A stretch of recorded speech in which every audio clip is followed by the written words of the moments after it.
আজকে বোস হাউসে এটি আলোচনা হচ্ছিল যে সুভাষ বোস তিনি বাড়ি ছেড়ে পালিয়ে গেছিলেন সন্ন্যাসী হতে, রাজা মহারাজ হতে বললেন স্বামী মহারাজ তোমার এই পথ না, তুমি ফিরে যাও।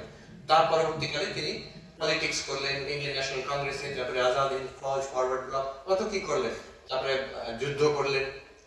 তাহলে কি তিনি নন স্পিরিচুয়াল হয়ে গেলেন? No, it's the interesting thing. He got a wider idea of spirituality. আমাদের সিঙ্গাপুরে গেছি, সিঙ্গাপুরের মহারাজ বলেন সেই সময় আমাদের পুরোনো যে আশ্রমের বাড়িতে সিঙ্গাপুরে, তখন আজাদ হিন্দ ফৌজ সেখানে জাপানি মিলিটারি প্রশাসনের সঙ্গে সুভাষ বোস প্রায় আসতেন, সন্ধ্যেবেলা আসতেন মিলিটারি ইউনিফর্ম খুলে, অঙ্গবস্ত্র পরে ওখানে বসে অনেকক্ষণ ধরে ধ্যান করতেন, জপ করতেন।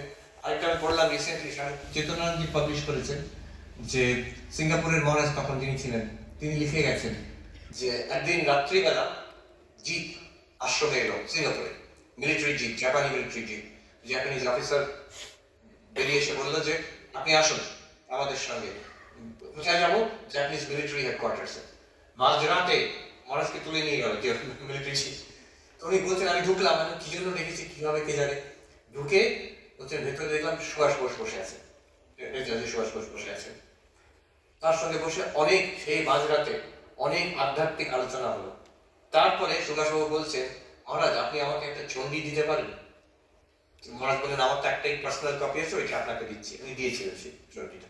তো দেখুন, he was never unspiritual, but he became spiritual in an expanded way. Practical লাইফের মধ্যে শত জিনিস করতে করতে he was spiritual. He was spiritual.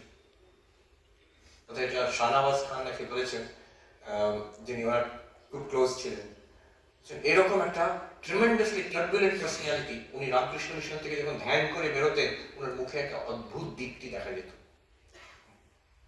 তো ডিপলি স্পিরিচুয়াল, ভেরি মোর স্পিরিচুয়াল যখন when he was so busy with 100 things।